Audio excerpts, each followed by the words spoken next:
Work. What rolls up in your mind when you hear that word? Some of you are probably thinking, I don't have to do it anymore. I'm retired.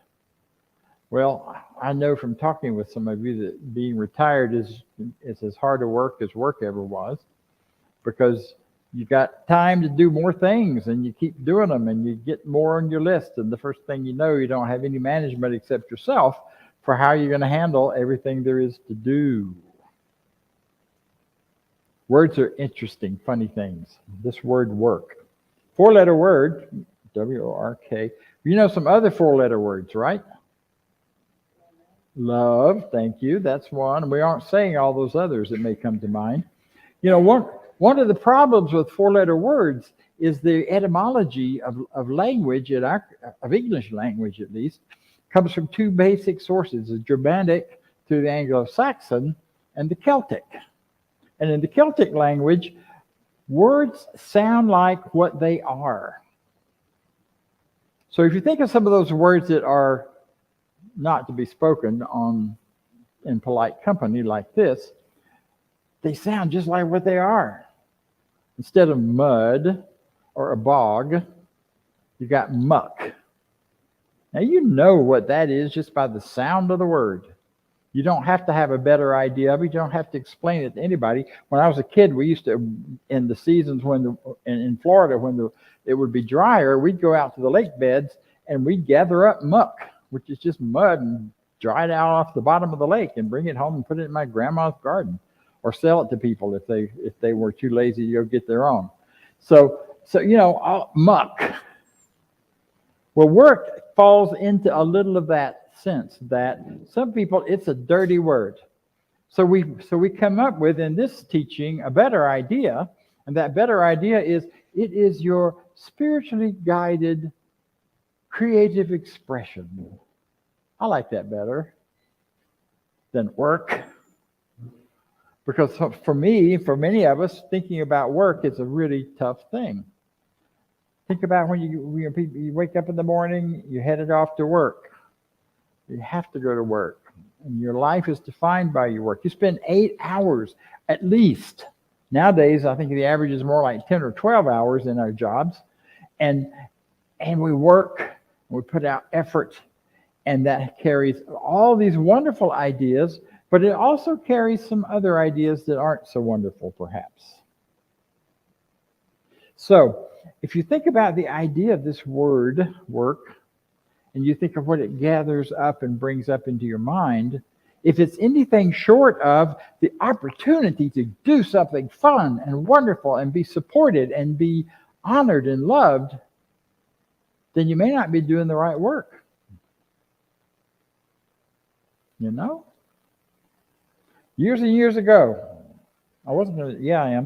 Years and years ago, I first heard somebody say, if you hate your job, if you hate your work, you're not doing yourself or anybody else any good by doing it.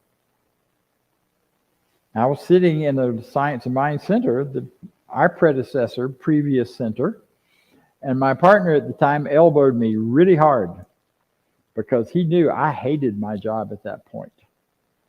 I made myself go every day because it paid the bills. I had great benefits. It was all the things that work is supposed to do, right? It gives us all these opportunities to do other things.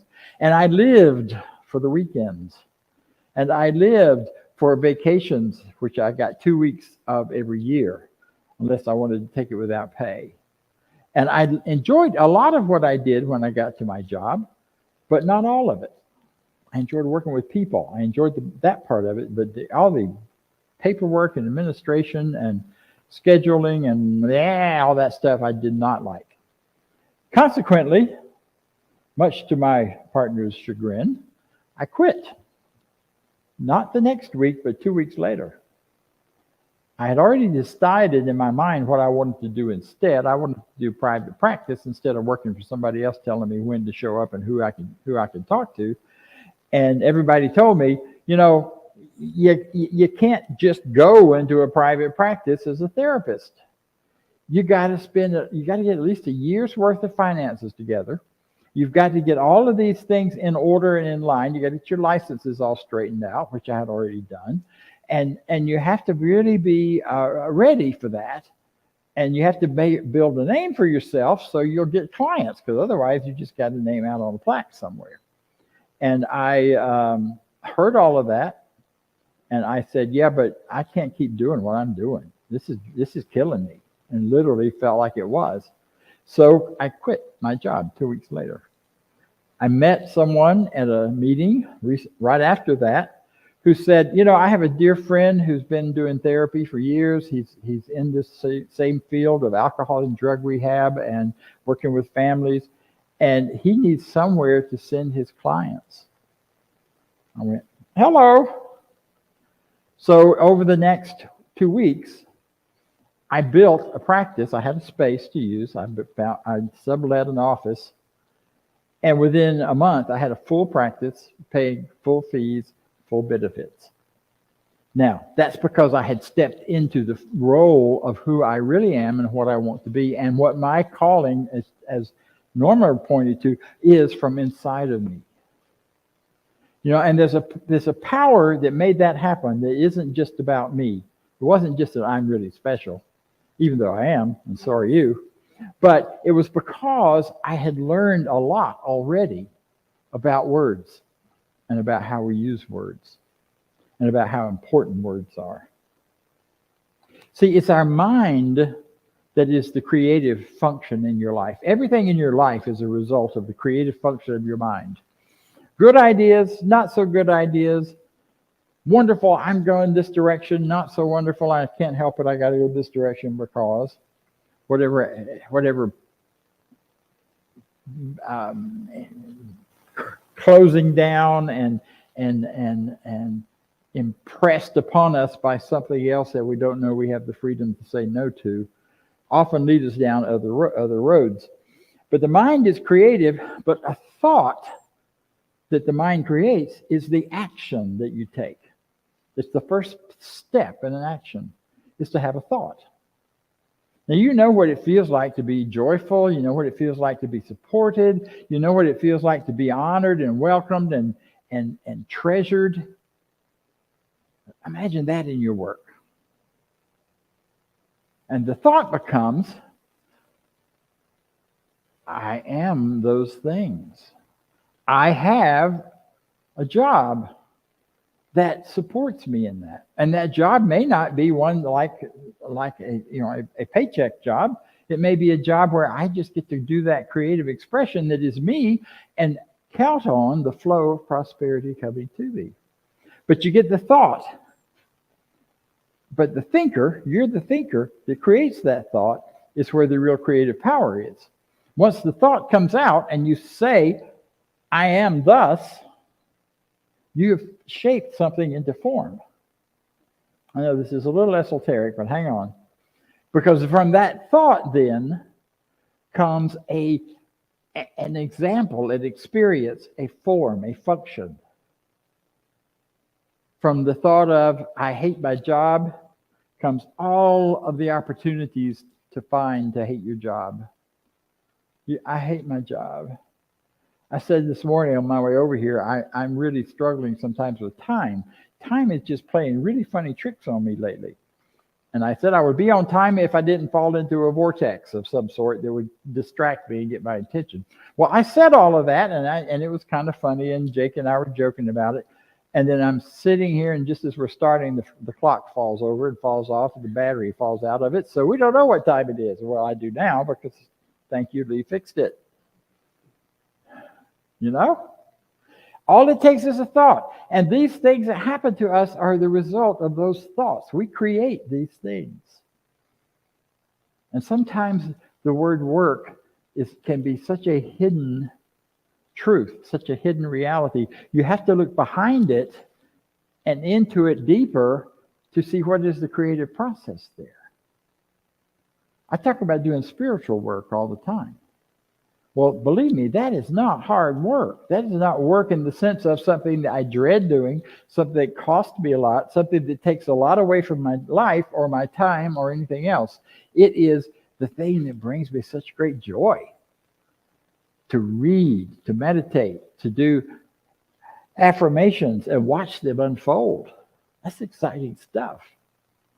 To set a goal and see it as not just a goal out there somewhere, but a goal that I am going to grow into becoming. And then watch and see how that works. And I'm usually surprised as heck by it. Almost said another 4-letter word. I am surprised because the way to get to that may be very different than anyone ever imagined. I once said about when we were still at the academy and we were shrinking in size and things were getting difficult financially, man, it would be so nice to have kind of a retreat place where we could just go be together, enjoy the retreat, enjoy the sense of presence and camaraderie and community that comes. And here we are. Now, I'm not saying I did that. COVID had a lot to do with that. It wasn't just Bob. But Bob's part in it was manifesting this space, which several people in our community kept saying to me when we were first started looking for another space, you ought to go look at this. You ought to go look at this. And I thought, I'd heard it was too rustic, and so I wouldn't do it. And once I saw it, I fell in love immediately. This is a beautiful location, beautiful place to be, in the woods, no less. I love the woods. So I'm knowing then, when I think about work, that there are 2 basic tracks I can go down. You know, we talk about our train of thought. You get that first thought going, and then it builds and it attracts more thoughts that match it. So you have a thought and a train of thought. Well, the train of thought is what I'm really kind of after today, because once you think about work, what's the starting point and what is the imagined ending point? Where is your train of thought going to take you? Is it taking you to a place of suffering and pain and sorrow for 25 years until you can retire? Or is it taking you, once you're retired, down a path of to the train station that says there's nothing more for you. You should just sit here and watch television and get old. That one pulls on me sometimes, because I do love to watch movies and things on television, but that ain't where I want to live. And that's not the train station I want my thought to take me to. Instead, I want my thought to take me to greater and greater living, more broader knowledge and experience of what it means to be alive, of what it means to be fully embracing life and letting it embrace me and take me to the grand new adventures. I have a bucket list of places to go. I don't have time to get old. I don't have time to get slowed down. I've got too many places to go, too many things to do, too many things I want to do. So you get to decide what train of thought are you going to create, because it's all about you being the creator. And if you create this, and you know, we get into these habits of thought. Once we get them started, sometimes they just become habits, and you just don't even sometimes realize what you're doing until something happens. And surprise, oh, that's what I've been doing and thinking. Well, no wonder. Yeah, so you can lead that path down to frustration and agitation, or you can lead the path on over to greater goodness, greater freedom, greater joy.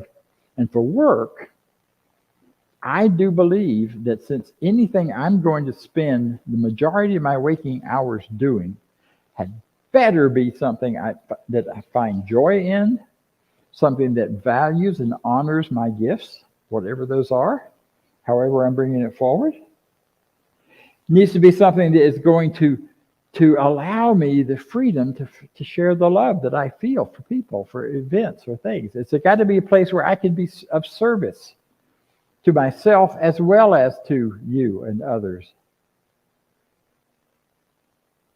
After I'd gotten into that private practice and been doing it for a while, I was on vacation, on one of those 2-week vacations, went to the beach, and it was so much fun. I got to plan my day, my schedule. I got to decide what to eat. I didn't have to answer to anything or anybody. And man, it was wonderful. I loved it. Spent about 2 weeks doing that. And I came back and declared, I am going to live from this day forth as if I were on vacation. And I double dog dare you all to try that, whatever your life is right now. Because on vacation is where I felt free. I got enough rest. I took care of my body. I had time to do that. I got my priorities straight about what mattered to me. And so that's what I think work ought to be for all of us, is that time and place where we get our priorities straight, where we have time to take care of ourselves, and we are deeply valued. I went on vacation with people I loved and people who valued me. So how do we turn around the situation if work for us is negative? If work for us is that taking us to that train station that we don't want, or that if we had in our better world, in our better lives, we wouldn't have. I'm reading a wonderful little book right now by Georgiana Tree West. It's called The 10 Commandments of Prosperity. She's a unity minister. And you know what? She's wonderful. In the old days of Unity and Science of Mind were not that different. Unity and CSL were, and they still aren't in many places. The basic teaching of the two is the same. And what she says in her book, the second commandment, the first one is, God's the only one. Don't take any other gods but God. The second one is the one about making graven images. And her version of it is, you shall make no mental images of lack.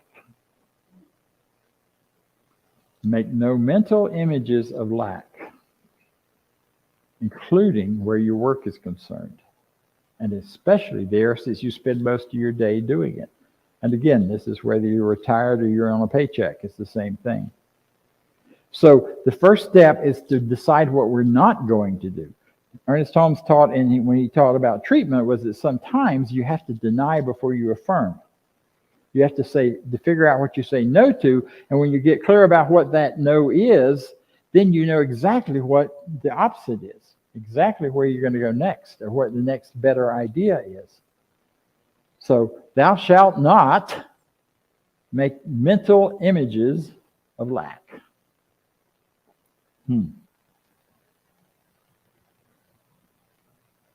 See, that tells you what you need to grow out of, what you need to get a better idea about. Getting a better idea about work. First thing is, I think one of the most important ones is, what your work is not defined by anybody but you. The job, if you have a job, doesn't determine or say anything about your work, because that job doesn't exist if you're not in it. It's not your job unless you're doing it. And it's not your work unless it matches who you are and what your vision and purpose is. And, we get too caught up with the idea that the work out there, the job, the people who control it and who tell us what to do are really where the work is. And then where the power is. So then when we retire, for many, many people, they're kind of wandering around. What do I do with myself now? Because the work has defined your own personal work. So one of the better ideas is knowing that your work is your work and no one else's. I loved it. Up there somewhere there was, I think she said it that, it's something that only you can do. No one else can do your work for you. That's really hard when you want to go on vacation and expect somebody else to do it. But nobody else is going to do it the same way, because they're not you. They don't bring your gifts to the givingness of what the job is. Another great idea with this, what we need to change is instead of thinking about what am I going to get from my job, because if the only reason you're working is for a paycheck, that ain't going to be very satisfying in the long run. What can I give instead? What can I give more? If you hate your job, you know how to get out of it, right? Other than do like I did and just quit. If you decide you need to really be there and you can't stop it, then instead start becoming more than your job is. Start growing. Start putting more of yourself into it, more of your love into it, more of your life into it. Now, In the book Power of Decision, or not Power of Decision, You Are the Power by Kennedy Schultz, he goes into a lot of detail about that. I'm not going to do that here because you can read. If you want to read it, you can get it on Amazon.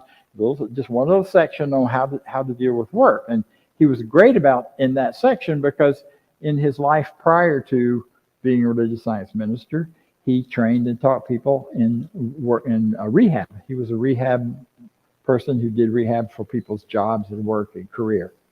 So he got a real clear picture of that. I'm not going to just spout it to you here. But I am going to suggest that in building this new idea, this new way to come at work, whether it's your retirement work, I mean, sometimes I'm not really retired, but when I feel like I am, my question in the morning, or when I'm not sure what to do this day, because I still structure my own time all the time, what is mine to do today? Simple question. And so I journal and write about that. And it isn't so much what I was mine to do, but what do I want and require that I feel and experience today? I want to feel and experience love. I want to feel and experience value. I want to feel and experience excitement and energy and joy. And then once I clarify that in my mind, then the opportunities for all that begin to show up. But if we start our day saying, another day I don't have a structure, I don't know what I'm going to do with myself, I'm just, if you're like me, then you'll either escape into some kind of addictive process where you don't have to think anymore, like television, or you're going to walk yourself right into some pretty negative, painful kind of things. You don't know what to do. Someone, something, somewhere will always be willing to tell you what to do. I don't know about you, but my family was always quite willing to tell me what to do if I didn't take charge of it myself. And, I just get so mad at them about that. The truth is, I was the one inviting them to do it by saying, I don't know. Well, you do know. You're a knower. That's the main thing you are as a human being. We're here to know. You're a knower, so you know that you know. And all you have to do is start there. I know that I know. And if you don't have a clue yet, something in me knows and will reveal to me at the exact time that I need it what is mine to do, what is mine to be. Yeah. So start with who you are. Who am I? And where am I? I am a knower. Well, what am I knowing? I am the center of the activity of the divine. My mental process is the divine thinking through me. Stand there first. Declare that first. And let that really sink in. I am.